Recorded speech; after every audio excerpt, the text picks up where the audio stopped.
Hey beautiful people, welcome back to my channel. Today's video is going to be how to prune your melon plants.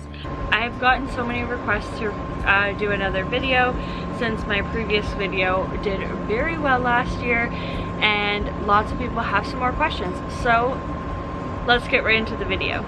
So just behind me I have this Kajari melon plant. It's doing fairly well, but there is a lot of runners coming off this where the melons are not growing. So we're going to show you how to prune these guys. Most of the time I just kind of lead these runners back onto the trellis, but this trellis is kind of starting to get a little crowded. So let's prune this melon plant. Alrighty, so first things first is that you need to know where your main stem is. This is the big red sign. When you see your main stem, you stop. You do not prune your main stem.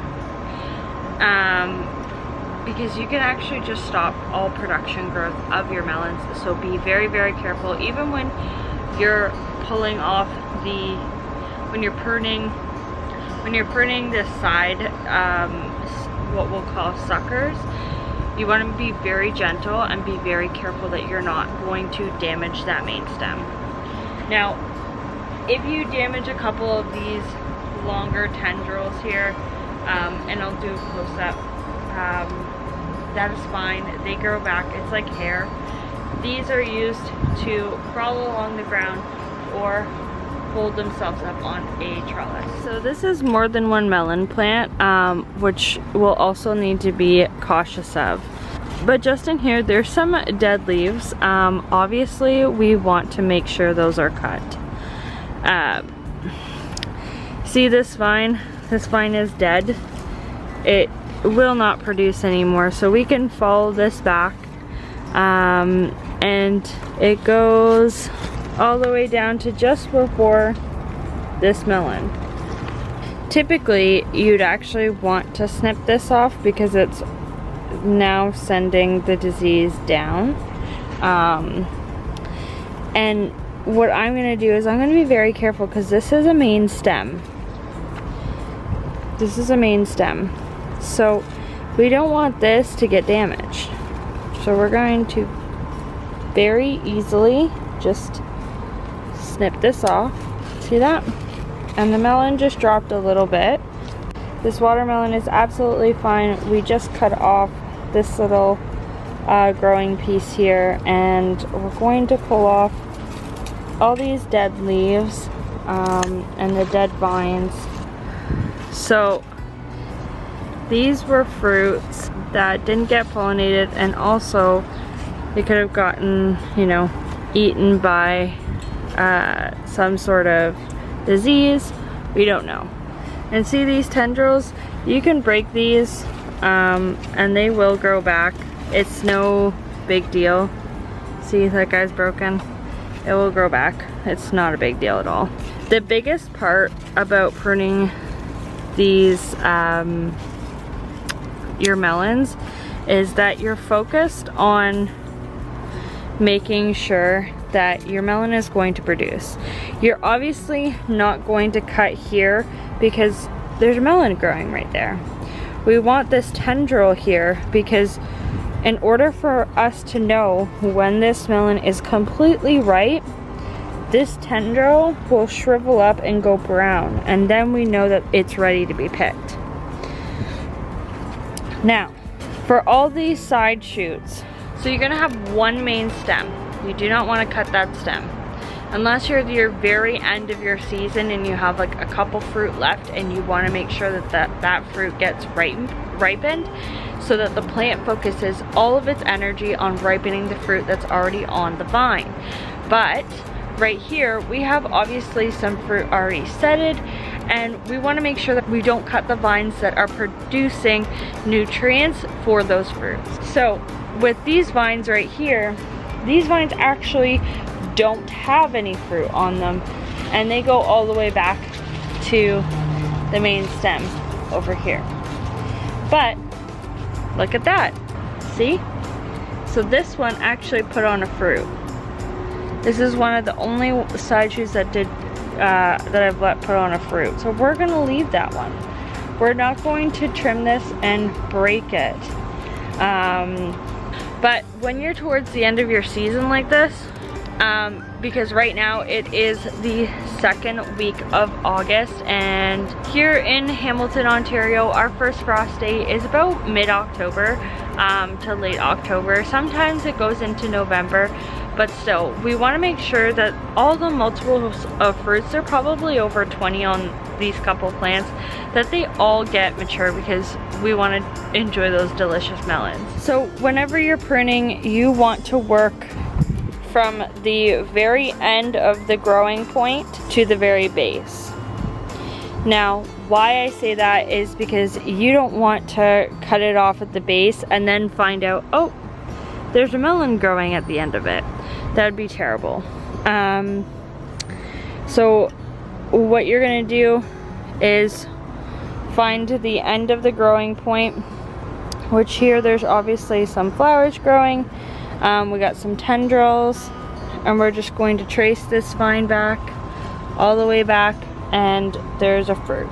So what I could do to make sure that this melon plant produces very well and ripens this fruit is that I could cut it off up here, so that the melon here ripens, and all of the energy in this vine is focused on ripening this fruit. And any others, which I think that one is also connected as well. I've already pruned these melon plants, so there's not too many suckers growing off of them, and the suckers that are growing off of them do already have melons on them. But what I am seeing recently is some disease that is in here, and I want to make sure that I prune that off before it takes over my plants. So just in here we have that disease. Now I've already cut this off, but we want to make sure that we pull this out. Any dead leaves, so you could look towards the bottom here. So if you look over here, we obviously have some dead leaves. Now see, if I pull on this, it pulls on the rest of the stem, because obviously a sucker is holding on to it right here. And we don't want to damage the stem because we have a precious fruit right there. So we're going to just snip it right here. And see, it just falls down. Easy peasy. There's another main stem right here. So we're just going to snip it here. I want to make sure that we cut some of these leaves off that either have powdery mildew or some disease. Just because we do not want any more disease happening here. See, this is the main stem, and it's shot off into two different groups. This main stem starts to go up here, and there's a fruit here that did not get pollinated.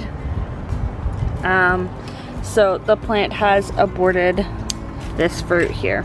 So we're just going to snip it off.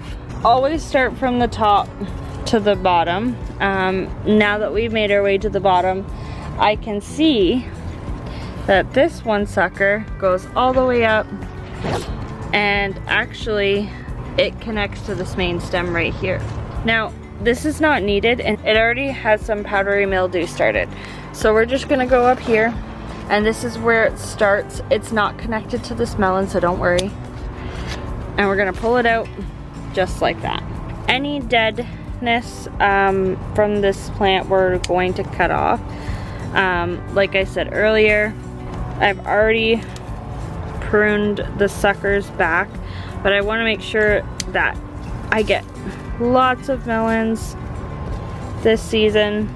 See this main stem? That is the main stem. We do not want to cut that. Now what I can also do is right at the top here, up here, is the end of the growing vines. So if you're getting close to the end of your season and you're concerned that your melons are not ripening, what you can do is trim the end off to make sure that the plant focuses on ripening those fruits. Now I still have about, so I have about 12 to 13 weeks left, give or take. We don't actually guarantee when that frost will come, but I think it's actually way too soon to snip the end of those vines off, because there is enough time for this plant to produce new fruit and ripen it before the frost comes. That is just in my area. It may not be the same for you, so check your frost dates and kind of and look at your seed packets to make sure you know when those melons are going to be done. Some are 80 days, some are more than 100, so definitely check your seed packet.